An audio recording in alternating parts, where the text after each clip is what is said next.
एक दूर जंगल में चिंकी और पिंकी नाम की दो बहनें रहा करती थी। दोनों का स्वभाव एक दूसरे से बहुत अलग था। पिंकी अक्सर शहर जाने के लिए सपने देखा करती थी। एक दिन पिंकी चिंकी से कहती है, पिंकी, चिंकी, इस गांव में मेरा दम घुट रहा है। काश हम शहर में जाकर रहते, अपने दिन भी फिर मजे में कटते। तुझे पता है, कल ही मोलू कौवा शहर से आया है। वो शहर की बहुत तारीफ कर रहा था। तब चिंकी अपनी बहन को समझाते हुए कहती है, चिंकी, लेकिन बहन, तुझे पता है शहर में रहना कितना कठिन हो गया है आज के समय में। शहर में ना तो पीने के लिए साफ पानी मिलता है और ना ही सांस लेने के लिए ताजी हवा। पिंकी, चुप हो जा, बड़ी आई शहर की बुराई करने वाली। तुझे ये सब कैसे पता? चिंकी, दीदी, ये सब तो अखबार में पढ़ा था मैंने। पिंकी, चिंकी, तुझसे ये सब कहना बेकार है, तू नहीं समझेगी। खैर चिंकी, मैं मोलू कौवे से मिलने जा रही हूँ। इतना कहकर पिंकी चिड़िया वहाँ से चली जाती है। मोलू कौवे के पास पहुँचकर पिंकी कहती है, पिंकी, मोलू, मुझे भी शहर जाने का बहुत मन करता है। जब भी मैं अपने माँ पापा से कहती हूँ तो वो मुझे डांटने लगते हैं। मोलू कौवा, पिंकी, इसमें इतने सोचने वाली बात क्या है? अगर तुझे शहर चलना है तो तू मेरे साथ चल सकती है। कब तक तू अपने बूढ़े माँ बाप के लिए जिंदगी बर्बाद करती रहेगी? कल सुबह मैं शहर जा रहा हूँ, अगर तुझे जाना हो तो तू सुबह मेरे साथ आ जाना। अगले दिन ही चिड़िया बिना किसी को बताए मोलू कौवे के साथ शहर चली जाती है। शहर में दोनों साथ रहने लगते हैं। धीरे धीरे दोनों एक दूसरे से प्यार हो जाता है। फिर एक दिन दोनों शादी कर लेते हैं। कुछ दिन इसी तरह बीत जाते हैं। एक दिन पिंकी को अपने घर की याद आती है। अगले दिन वो अपने गांव आती है। जब वो घर आती है तब चिंकी घर का काम कर रही थी। जब चिंकी पिंकी को देखती है तो उसे पहचान नहीं पाती और कहती है, चिंकी, कहिए आपको किससे मिलना है? इस समय मेरे माँ बाप भोजन की तलाश में गए हैं। अब पिंकी कहती है, पिंकी, अरे चिंकी, तूने मुझे नहीं पहचाना? मैं पिंकी हूँ। देख मेरे ठाठ बाट, मैं बिल्कुल हीरोइन लग रही हूँ और तू अपने आप को देख, बिल्कुल काम वाली बाई लग रही है। चिंकी, दीदी, मैंने आपको पहचान ही नहीं पाई। मैं आपको एक बात बता दूं, आप मुझे हीरोइन कम चुड़ैल ज्यादा लग रही हो, तभी तो मैं आपको पहचान नहीं पाई। आप इसी वक्त यहाँ से चले जाइए, वरना अगर मम्मी पापा आ गए ना तो वो मुझे धक्के मारकर भगा देंगे। पिंकी, चिंकी, तुम मुझे देखकर जल रही हो, इसलिए ऐसा बोल रही हो। मैं मम्मी पापा से मिलकर ही जाऊंगी।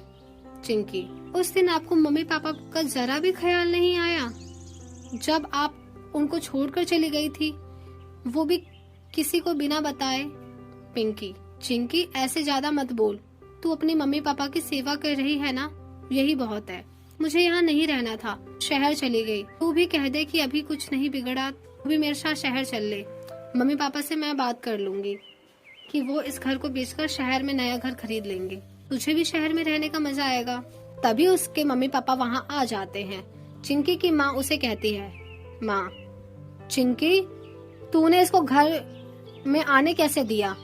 हम लोगों के लिए मर चुकी है। अब तो मेरी बस एक ही बेटी है और वो तू है। अब तो तू इसका मुंह भी नहीं देखना है मुझे। जा यहाँ से। चिंकी कह दे वो चली जाएगी। चिंकी अपनी बहन को घर से बाहर निकाल देती है। पिंकी वापस शहर लौट जाती है। अचानक एक दिन पिंकी की तबीयत खराब हो जाती है। तब वो मोलू कौवे से कहती है, पिंकी, सुनिए, लगता है अब मैं नहीं बचूंगी। आप ये खबर मेरे माँ बाप को बता दीजिए। मैं अपने किए की माफी मांगना चाहती हूँ। मोलू कौवा फोन करके पिंकी की खबर उसके घर वालों को देता है। उसकी बीमारी की खबर सुनकर चिंकी से रहा नहीं जाता। वो शहर आ जाती है। जब पिंकी अपनी बहन को देखती है तो माफी मांगती है। चिंकी, दीदी, अब तुम सोचना बंद करो। मम्मी पापा ने तुम्हें माफ कर दिया है। अगर तुम्हें शहर में रहना अच्छा लगता है तो तुम खुशी खुशी रहो। मम्मी पापा को अब तुमसे कोई शिकायत नहीं है। चिंकी के मुंह से ये सारी बात सुनकर पिंकी को राहत मिल जाता है और वो धीरे धीरे ठीक हो जाती है। इस तरह से दोनों बहन अपनी अपनी जिंदगी में हंसी खुशी बिताने लगती हैं। भानगढ़ नाम के एक जंगल में खुशी चिड़िया का परिवार रहा करता था। उस परिवार में खुशी चिड़िया अपनी दो बेटियों के साथ रहती थी। उसकी बड़ी बेटी का नाम टुनी था और छोटी बेटी का नाम गुलगुल था। टुनी बहुत ही आलसी चिड़िया थी। वो कोई काम नहीं करती थी, दिन भर खाली बैठी रहती थी। और सोती रहती थी। एक दिन गुलगुल चिड़िया खेतों में काम करने जा रही थी। तभी खुशी टुनी चिड़िया से कहती है, खुशी चिड़िया, टुनी जा तू भी अपनी बहन के साथ खेतों में काम करने चली जा, मैं भी थोड़ी देर में घर का काम करके आती हूँ। टुनी चिड़िया, माँ मुझसे खेतों का काम नहीं होगा, मेरे गोरे रंग खराब हो जाएंगे, अभी मुझे भूख लग रही है, कुछ खाने को दो। खुशी चिड़िया, टुनी तुझे खाना वाना कुछ नहीं मिलेगा, तू बस खाती है और आराम करती है। अपनी माँ की डांट सुनकर टुनी चिड़िया को बहुत गुस्सा आता है और वो अपनी सहेली रितु तोती के साथ खेलने के लिए चली जाती है। टुनी के इस बर्ताव को देखकर खुशी को बहुत ही दुख होता है और वो सोचने लगती है, खुशी चिड़िया, पता नहीं कब अकल आएगी इस लड़की को, अब मुझे भी इसे करने के लिए कुछ ना कुछ उपाय करना ही होगा। शाम को जब टुनी चिड़िया खेलकर घर आती है तो वो किसी से कुछ बिना कहे जाकर सो जाती है। अगले दिन जब काफी देर टुनी चिड़िया सोई रहती है तो उसकी माँ उसे जगाती है। खुशी चिड़िया, टुनी, अरे ओ टुनी, तू कब तक सोती रहेगी, दोपहर होने को आई है, तू अब तक सोई है। काफी देर जगाने के बाद चिड़िया उठकर बैठती है और अपनी माँ से कहती है, टुनी चिड़िया, माँ काश कुछ ऐसा होता कि मुझे कहीं से कहीं कोई खजाना मिल जाता और मुझे कोई काम नहीं करना पड़ता। खुशी चिड़िया, टुनी, मैं आज तुझे एक राज की बात बताती हूँ। बहुत समय पहले तेरे दादाजी ने ना चोरों के डर से अपना सारा खजाना पहाड़ी के पीछे वाले खेत में दबा दिया था। फिर वो भूल गए कि खेत में उन्होंने खजाना किस जगह दबाया है। अगर तुझे खजाना चाहिए तो तुझे उस खेत को खोदना पड़ेगा। टुनी चिड़िया, हाँ माँ, मैं जा रही हूँ, मुझे खजाना चाहिए। अगर वो खजाना हमें मिला ना तो हम बहुत अमीर हो जाएंगे, लेकिन मुझे कोई काम नहीं करना पड़ेगा। टुनी चिड़िया पहाड़ी के पीछे वाले खेत में जाकर और पूरा खेत खोद डालती है, लेकिन उसे कहीं खजाना नहीं मिलता। शाम को थकी हारी टुनी चिड़िया घर वापस आती है। तभी उसकी माँ उससे पूछती है, खुशी, टुनी बेटा, तू बहुत थक गई है लग रहा है, क्या तुझे खजाना मिला? टुनी चिड़िया, नहीं माँ, मुझे कोई खजाना नहीं मिला अभी तक, चोरों ने उसे चुरा लिया शायद। मैंने तो पूरा खेत खोद डाला लेकिन मुझे कोई खजाना नहीं मिला।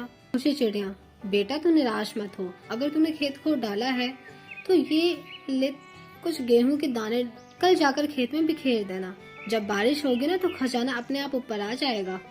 टुनी चिड़िया, ठीक है माँ। टुनी खजाने का लालच में खेत पर जाती है और गेहूं के बीज खेत में बिखेर देती है। कुछ दिनों बाद अच्छी बारिश होती है। चिड़िया के द्वारा खोदे हुए खेत में अच्छी बारिश होने के कारण अच्छी फसल लहराने लगती है। इसी तरह कुछ दिन गुजर जाते हैं। टुनी चिड़िया खेत के बारे में भूल चुकी थी कि एक दिन उसकी माँ उसको खजाने के लिए याद दिलाती है। खुशी चिड़िया, टुनी देख, बारिश हुई थी, खजाना ऊपर आ गया होगा, बेटा चल हम दोनों चलते हैं और खजाने को घर लेकर आते हैं।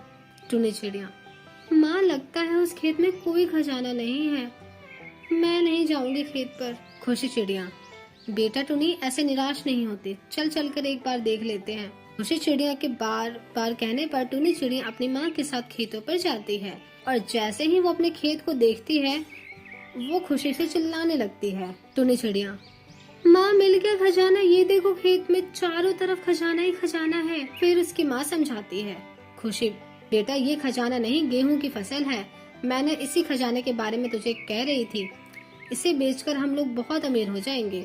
अपनी माँ की बात टुनी चिड़िया समझ जाती है और उस दिन के बाद वो आलस करना छोड़ देती है।